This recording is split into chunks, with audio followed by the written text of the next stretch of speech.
விக்கிரவாண்டியில் police குவிப்பு. பாட்டாளி மக்கள் கட்சியினரிடம் பிரச்சனை செய்யும் திமுக. பேரன்பி ஒரு எத்தோப்பில் கொடுத்த உறவுகளுக்கு வணக்கம். நான் உங்க பைலாமூர் கார்த்தி.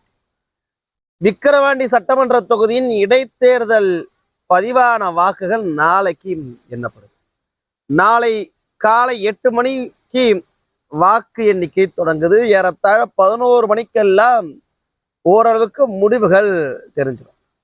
20 சுற்றுகளாக இந்த வாக்குகள் எண்ணப்படும் என்று தேர்தல் நடத்தும் அதிகாரி தெரிவித்திருக்கிறார். இந்த சூழ்நிலையில வாக்கு பெட்டிகள் வைத்திருக்கக்கூடிய இடத்திலும் வாக்கு எண்ணும் மையத்திலும் பெருமளவு போலீஸ் குவிக்கப்பட்டிருக்கு. இந்த தேர்தல் என்பது இதுவரை தமிழ்நாடு கண்டிராத ஒரு இடைத்தேர்தலாக எல்லோராலும் அறியப்படும். திமுக மிகப்பெரிய அதிகார துஷ்பிரயோகங்களை எல்லாம் செய்து இந்த தேர்தலை சந்திச்சிருக்கு. திமுக நினைத்தபடியான வாக்குகள் விக்கிரவாண்டியில் பதிவாகவில்லை என்பதுதான் அரசு தரப்பிலேயே திமுகவுக்கு சொல்லப்பட்ட செய்தியாகவும் இருக்கு. இந்த சூழ்நிலையில தன்னுடைய இருப்பை காத்துக் கொள்வதற்காக விக்கிரவாண்டியில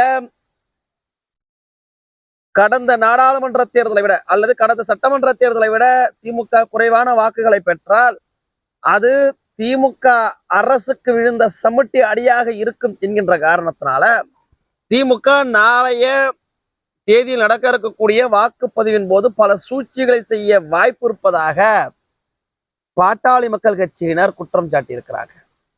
ஏன்னா அத்தனை அராஜகத்தையும் செய்த கட்சி தான் திமுக. தேர்தல் தேதி அறிவித்தது முதல் தேர்தல் முடிந்த பின்னாகவும் திமுக அப்படியான அராஜகத்தை அட்டுழியத்தை கட்டவிழ்த்து விட்டிருக்கு. நாளைக்கும் எந்த எல்லைக்கும் போகலாம். ஒரு கட்சியுடைய தலைவர் பிரச்சாரத்திற்கு வருகின்ற போது அதுல மக்கள் கலந்து கொள்ளக்கூடாது என்று ஆடு மாடுகளை அடைத்தது போல வட்டி வைத்து அடைத்த திமுக நாளைக்கு எந்த எல்லைக்கும் போகும்.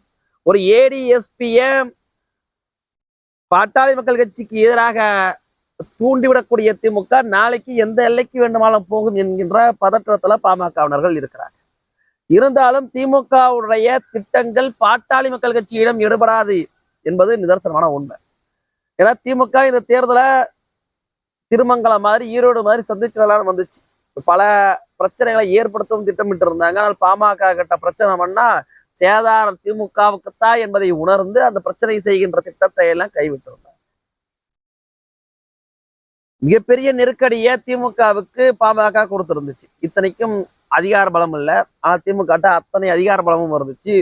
தேர்தல் ஆணையத்திலிருந்து உளவுத்துறையிலிருந்து போலீஸ்ல இருந்து அத்தனையும் திமுக தன்வசம் வச்சுக்கிட்டு 20க்கும் மேற்பட்ட அமைச்சர்கள் எம்எல்ஏக்கள் சேர்மன்கள் அத்தனை பேரும் இறக்கி வேலை செஞ்சிருந்தாங்க. அந்த திமுக நாளைக்கு வாக்கு எண்ணிக்கைய நேர்மையா நடக்க விடுமா என்கின்ற கேள்வி இருக்கு. அப்படியாக நாளைக்கு எந்த பதற்றத்திலும் வந்துவிடக்கூடாது என்று பாமக மிக நுட்பமாக வாக்கு எண்ணிக்கையை கண்காணிச்சுக்கிட்டும் இருக்கிறாங்க. அந்த வாக்கு பெட்டிகள் வைத்திருக்கக்கூடிய அறையும் கண்காணிச்சுட்டு இருக்கிறாங்க. நாளைக்கு அதுக்கான தயார் நிலையிலும் இருக்கிறாங்க. பெருமளவு போலீஸ் குவிக்கப்பட்டிருப்பது என்பது ஜனநாயகத்தை காப்பதற்கா அல்லது திமுக செய்கின்ற அராஜகத்திற்கு துணை புரிவதற்கா என்கின்ற கேள்வியை விக்கிரவாண்டி தொகுதி மக்களே எழுப்புறாங்க. ஏன்னா இதுவரைக்கும் காவல்துறை விக்கிரவாண்டியில் அப்படியானதான் வேலை செஞ்சிருந்தது. ஒரு திமுக கரவேட்டி கட்டாத ஒரு திமுக காரர் மாதிரிதான் காவல்துறைய திமுக அங்க வேலை வாங்கிருந்துச்சு. அப்படியாக இங்க பெருமளவு போலீஸ் குவிக்கப்பட்டிருப்பது என்பது பெரும் அச்சத்தையும் ஏற்படுத்தியிருக்கு. ஒரு வேட்பாளரையே உரிமையில பேசக்கூடிய சம்பவம் எல்லாம் விக்கிரவாண்டியில மட்டும்தான் நடந்துச்சு. விக்கிரவாண்டியில களத்தில் இறங்கி போட்டியிடக்கூடிய வேட்பாளர் வாக்குப்பதிவினை கண்காணிப்பதற்காக செல்கின்ற போது அங்க வந்த வேட்பாளரை பாமக வேட்பாளரை ஒருமையில பேசினாரு ஒரு காவல் அதிகாரி. ஒரு ஏடிஎஸ்பி நெஞ்ச நிமித்திட்டு பல்ல கடிச்சுக்கிட்டு சண்டைக்கு வந்த காட்சியெல்லாம் பார்த்தோம். அப்படி இருக்கின்ற போது இந்த போலீஸ் யாருக்கு சாதகம் செய்வார்கள் என்பதை நாம சொல்லி தெரிய வேண்டியதில்லை. நீங்களே உங்க யுகத்துக்கு நாளைக்கு ஜனநாயக படுகொலை நடப்பதற்கான வாய்ப்புகள் இருக்கு. அதைதான் நான் இப்படி சுத்தி வளைச்சு சொல்லிக்கிட்டு இருக்கிறேன். வேற ஒன்றும் இல்லை. ஏன்டா தலையை சுத்தி முக்கத்தோடாது இதனா சொல்ல வரீங்கன்னா அதுதான் சொல்லலாம். அதனால தான் அங்க பாமகவினர் இன்னைக்கே தயார் நிலையில இருக்கிறாங்க. இன்னும் ராத்தூக்கம் யாருக்கும் இல்லை, 2-3 நாளா ராத்தூக்கம் இல்லை. நாளைக்கும் வாக்கு எண்ணிக்கை முடிஞ்ச பின்பாகத்தான் அவர்களுக்கு தூக்கமே. அதுக்காக இன்னைக்கும் கண்ணில் விளக்கண்ணியை ஊத்திக்கிட்டு பார்த்துட்டு இருக்கிறாங்க. போலீஸ் நாளைக்கு நியாயமாக மக்கள் வரிப்பணத்தில் நாம சம்பளம் வாங்குறோம் என்பதை உணர்ந்து செயலாற்ற வேண்டும். காவல்துறையின் மீது மிகப்பெரிய நம்பிக்கை வச்சிருக்கிறோம். அதை காப்பாற்ற வேண்டும். நன்றி.